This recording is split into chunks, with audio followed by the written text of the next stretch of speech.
I read a story several years ago by a pastor. It was actually part of his sermon. He told what was supposedly a true story of a man in New York City who was kidnapped.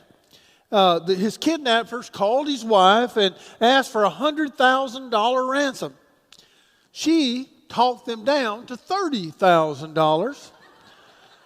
Now, the story ended happily, and the man was returned home unharmed, and the money was recovered. The kidnappers were caught and arrested. But, I can't help but think, I wonder what the conversation was like when he got home and found out his wife got him back on a discount. Or even imagine what the negotiations were like can you hear it? When they called and said $100,000 ransom, and she said, $100,000 for that old guy? Just look at him. Look at that gut. You want $100,000 for that? You got to be kidding. Give me a break. $30,000, that's my best offer. But Mark Trotter actually concluded his thoughts by saying, I'm sure some of you can relate to the wife or identify with the wife, but he said, I identify with the husband, and I hate to say I do as well. Because, I'd like to think that if I was in a similar situation, my wife and children would spare no expense to get me back. I don't want to know the truth on that one. They wouldn't haggle over the price, they would just pay it. Or just say, we'll do anything to get him back. John tells us a story this morning in his gospel, in the 12th chapter, of a woman who says to Jesus, basically, I will do anything for you. So if you have your Bibles, you can turn with me to the Gospel of John, to the 12th chapter. We'll be reading verses 1 through 8, and if you don't, it's on the screens here behind me, and you can follow along as we read. Beginning in the first verse. 6 days before the Passover, Jesus came to Bethany, the home of Lazarus, whom he had raised from the dead. There they gave a dinner for him. Martha served, and Lazarus was one of those at the table with him. Mary took a pound of costly perfume made of pure nard, anointed Jesus' feet, and wiped them with her hair. The house was filled with the fragrance of the perfume. But Judas Iscariot, one of his disciples, the one who was about to betray him, said, why was this perfume not sold for 300 denarii and the money given to the poor? He said this because he cared, not because he cared about the poor, but because he was a thief. He kept the common purse and used to steal what was put in it. And Jesus said, leave her alone. She bought it so that she might keep it for the day of my burial. You will always have the poor with you, but you do not always have me. The word of God for the people of God. Thanks be to God. Mary said it doesn't matter the cost. I'm willing to give it all. She clearly puts her love for Jesus into action in her life. And that's what I want us to look at today. And to be honest with you, even though I read you all 8 verses, the real main focus verse is going to be that 3rd verse, because it shows us what it's like to put love into action. So I want us to take a closer look at that. And the first thing we see is that love is extravagant. I want you to hear the beginning of verse 3 again. Mary took a pound of costly perfume and made of pure nard. John tells us, Mark tells us, the Gospels tell us that basically this pound of nard, this costly perfume, was worth 300 denarii. Now, you're probably saying, well, so what does that mean? A denarii, one, is a day's wage. So basically, this perfume was worth 1 year of your life. 1 year's wages she paid for this jar. But what I think is interesting, some of us may have put some of that oil, expensive oil, on Jesus' feet, but it's like the expensive olive oil you use. You only use a few drops because it's too expensive. And we may have put 1 or 2 drops and then wiped it off real quick. But that's not what Mary did. John doesn't go as far as Mark does in telling the story. Mark says basically she broke the whole jar apart and she turned it upside down and she put it all over his feet. She held it there till every last drop fell on Jesus' feet. See, that's the power of extravagant love. Extravagant love is giving all you have for Jesus and for others. It's not stopping and calculating the cost. Extravagant love gives all. And its only regret is this, that there's not more to give. That's how Paul describes Jesus' love for you and me. Listen, observe how Christ loved us. His love was not cautious, but extravagant. He didn't love in order to get something from us, but to give everything of himself to us. Love like that. See, extravagant love is Abraham walking up the mountain with his son of promise, Isaac, standing right beside him. Not only is Isaac standing beside him, but on Isaac's back is all the wood they will use for the sacrifice. And Abraham knows the sacrifice is his son, the one God has given him. And Abraham still takes those one steps, one in front of the other, as they move closer and closer to that altar, because he knows the power of God's love. It's Queen Esther standing out in the palace, I don't know what you would call it, the gathering room, waiting for her audience with the king. And she knows that if she goes in there unannounced, it will cost her her very life. Yet it is more important for her to risk it all for the people of Israel than to hold back. Extravagant love is the woman, the poor widow. You've heard the story. The woman that walks out the back of the door, no one else probably heard the coins drop, but Jesus heard them, and they sounded like trumpets from heaven as she gave her last, her all, the 2 coins to the offering that morning. That is extravagant love. Extravagant love is giving it all and trusting that God will provide all that you need from that point on. Extravagant love is letting God know that He and you together can prevail. So love is extravagant. But love is also humble.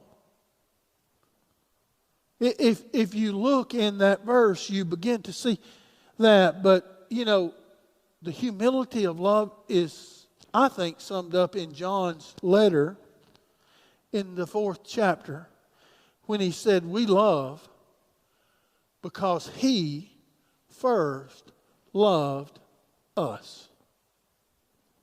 See, God decided, before you were a sparkle in your parents' eyes, God made a decision. He decided that He was going to send His Son Jesus, and He was going to come and love you. Not because you were going to decide to love Him, but God chose to love you. So many times we think God loves us because we choose Him. We've got it wrong. God chose you, and now the choice is in your court. You can accept that gift or you don't accept that gift. C.S. Lewis puts it this way. He loved us not because we were lovable, but because He is love. That's the very essence of who God is. And Mary understood it. She knew that she had received a great gift from Jesus. A gift that she didn't deserve. That she couldn't earn. that she was not worthy of. You know, in the Old Testament, when you anointed somebody, you anointed their head. Everybody, Psalm 23, you anoint my head with oil, my cup runneth over. But Mary walks into the room in front of everybody, and she knows that she's not worthy. So she won't even look at Jesus' head. She only falls down and looks at his feet. It's kind of like the woman that had been hemorrhaging for 12 years. She had spent 12 years in pain and in suffering, and she heard Jesus was coming to town. So she sneaks through the crowd, and she touches the hem of his garment, and she's instantly healed. And she goes back into hiding, but when Jesus turns around and says, "Who touched me?" and she realizes she's found out, she doesn't come proudly before him. She comes and falls down on her hands and knees before him at his feet and worships him. See the humility in that moment? Mary recognizes she is there because of a gift of Jesus. You know, John Wesley, probably that was one of my favorite classes in seminary, was the history of Methodism. And I loved it because our professor, we used to joke, he was so old, he was with John Wesley when he came to UF. But actually, he tells this story that John Wesley, when he left England coming to America, which was only for a short period of time, John Wesley thought, I'm going to America to save all the natives. I'm going to basically save this whole new country.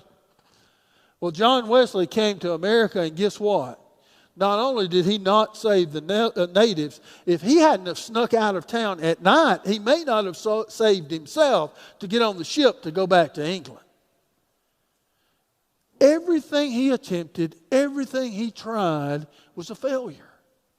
John Wesley climbed back on that ship, and he felt like he had failed completely. But you know, it was on that trip home that God began to work on John Wesley. And when John Wesley got home, he was at Aldersgate for a prayer meeting when the preface to Romans was read. And his heart was strangely warmed. But what happened and what changed is John Wesley realized for the first time in his life that it was not about him and what he could do, but it was about God and what God could do through him. Do you see the difference? Mary came and fell down before his feet because she recognized that it was not about Mary. It was about what Jesus could do through her. So love is extravagant. Love is humble. And love is also secure. Chris Herter was running for re-election of governor of Massachusetts, and on this particular day, it had been one of those days. It was a heated election, so he had been up early and gone to several events, and he had been running through events so fast, he had not eaten breakfast and not eaten lunch, and he finally got to the barbecue late that he was going to that afternoon. He was famished. He had not had a bite to eat all day, so they rushed him into the line, and he got in the line, got his plate, and started down the line. And when he got to the barbecue chicken, the lady put one piece of chicken on his plate. Well, he looked at that piece of chicken, and he said, "That's a little bitty piece of chicken, and I'm famished." And so he said, "Ma'am, can I have another piece of chicken? I'm starved." She said, "One piece of chicken per one customer." He said, "Now, ma'am, I hadn't had anything. It's been a busy day. I hadn't had a thing to eat all day. Come on, can you not give me one piece of chicken per one customer?" Well, now, he was normally a very humble man, and he didn't throw his weight around much, but he was the governor of Massachusetts. So finally he looked at her. He said, "Ma'am, do you know who I am? I am the governor of Massachusetts, and I want another piece of chicken. And she looked at him and said, sir, do you know who I am? I am the woman in charge of the chicken. One piece per customer. You're talking about being secure in your position. You know, Mary, when she walked into that room, a room that was probably filled with men and no women in sight other than those that slipped in and out to serve, walked into the center of the room. She broke that jar and she began to pour the oil upon Jesus' feet as she knelt before his feet, and then she undid her hair. And she took her hair and she wiped his feet. Now, you may be thinking, well, now, wait a minute, preacher, what's the big deal there? But, you know, in Palestine, when a woman was married,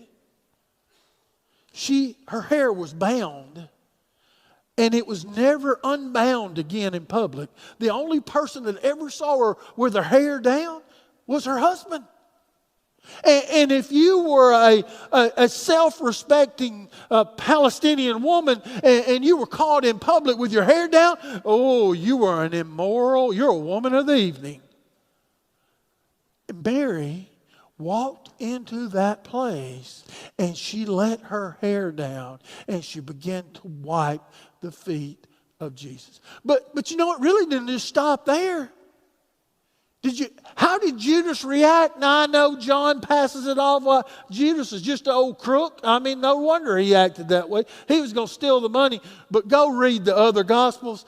Judas was not the only disciple complaining about her breaking the perfume and putting it on Jesus' feet. The others were grumbling as well. It's just, I mean, this is written after Judas has already betrayed Jesus and hung himself. So, hey, you know, I'd blame Judas. I mean, if something goes wrong, it's Jason's fault, not mine. You know, but seriously. So you've got this lady coming in amongst all the men, and she's drawn attention to herself. How could she do it? She did it because she recognized the power of love. She walked into that room, and Mary knew that she was there for one reason and one reason only, and that was to please Jesus. What everyone else thought didn't matter. Some of you may say, well, that's just self-confidence. No, it's God confidence. Listen to John again. Because I wonder if he thought of Mary when he wrote these words. There's no fear in love, but perfect love casts out fear. For fear has to do with punishment, and whoever fears has not reached perfection in love. See, that was Mary's only concern. It was the love of Jesus that allowed her to not worry about what others thought. She didn't care that Judas complained. She didn't worry about her hair being down. She was only there to offer Jesus an act of devotion and love in the middle of it. So why, or what can we learn from this secure love? Well, ask yourself a couple questions. Have you ever been intimidated? Have you ever hesitated to share or stand up for Jesus in your life? Have you ever looked the other way when something's wrong and you know it's wrong, but you just think it's better to just be quiet? See, secure love, like Mary or the woman in charge of the chicken, is being confident. It's being confident and realizing that it only matters, or what matters most, is how God sees the situation. Mary's heart was so full of love for Jesus, there was no room for fear.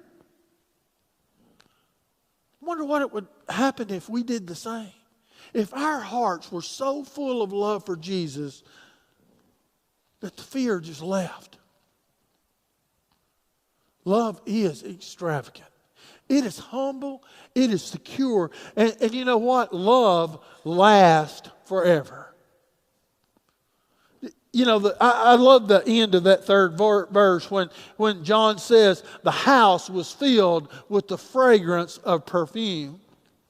Now, remember who Mary is. Lazarus, her brother, that was dead a few weeks before.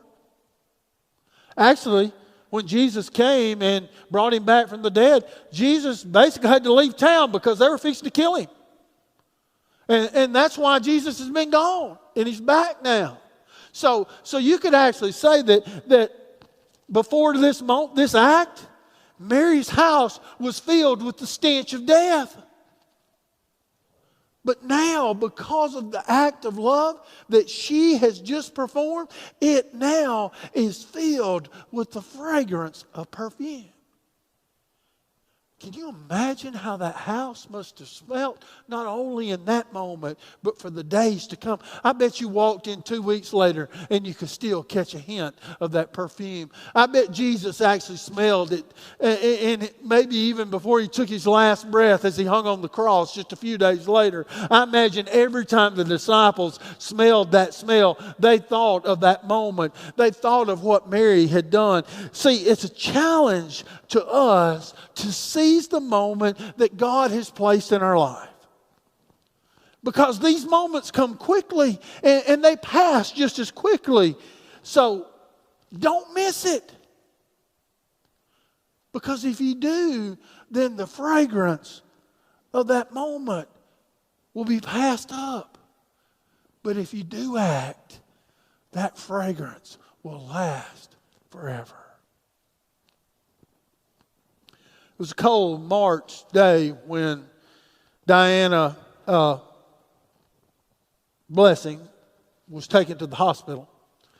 She was 24 weeks pregnant. She was having all kinds of health issues. And before the day was over, they had to do an emergency C-section on her. And later that night, as the doctor came walking into the room, David was sitting beside Diana's side, sitting beside her, patting her hands, trying to comfort her, because they knew the news they were about to receive.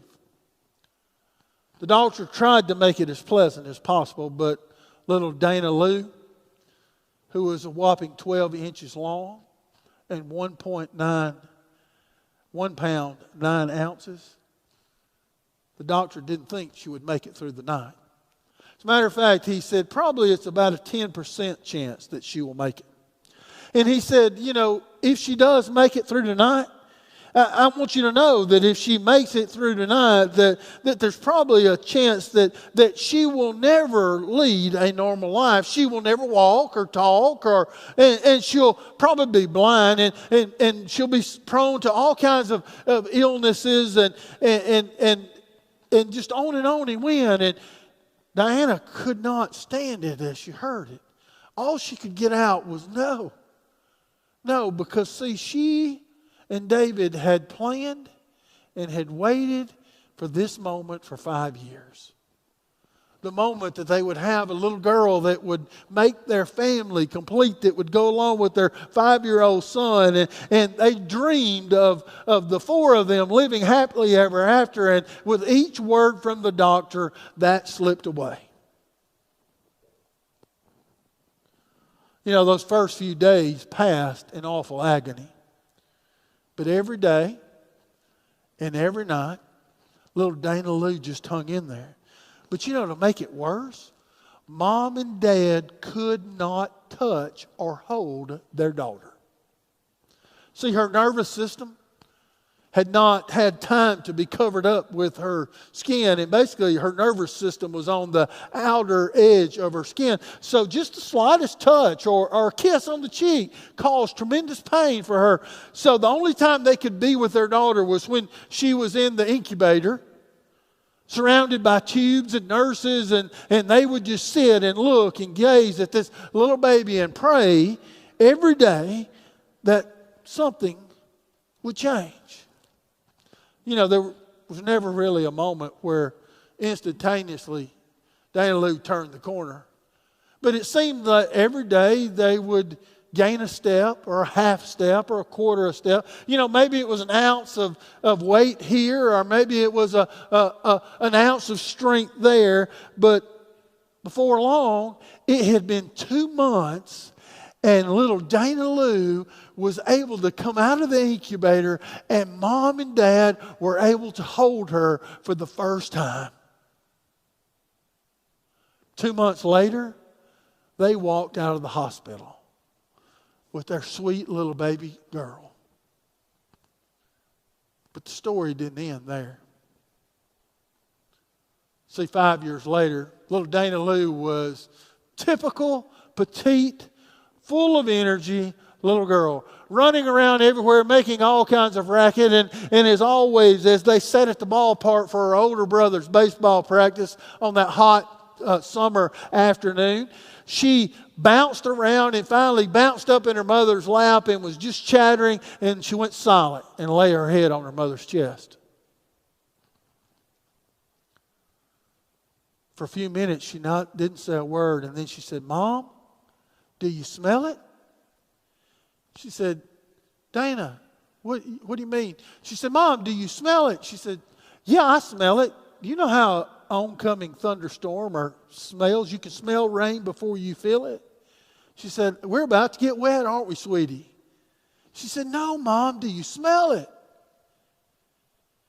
And she lay her head just a little bit closer to her mom's chest. She said, "It's him, Mom. It's him. It's just like when I lay my head on God's chest when I was born.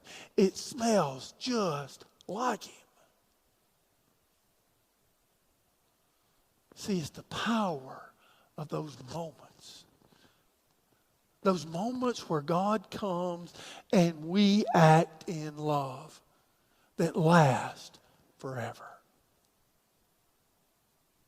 So what's your big idea? Or what's my big idea of this? Is to put love into action. That's for us to seize that moment that God has given us. Maybe that moment's going to come to you today. Maybe you can be extravagant to somebody in your family or to maybe one of your neighbors and show them what extravagant love is. Maybe you need to humble yourself, or maybe you just need to get secure. Maybe you know something's going on that you need to stand up and speak. And now's your time. You know, the wonderful thing about this story of Mary that's told over and over and over in the Gospels, Jesus says every time it's told, you will remember. Every time it's told, you will smell the smell of God in this moment. As Ronnie comes and leads us in our closing hymn, I remind you this altar is open to anyone who would like to come forward and have a word of prayer. The doors of this church are open to anyone who would like to unite with this church. And I remind you and I invite you to come down. Just go out the doors, take a left, and go all the way to the desk where it says welcome. That's where we'll gather for Parker's baptism. So we would love for you to come and be a part of that as we stand together and sing.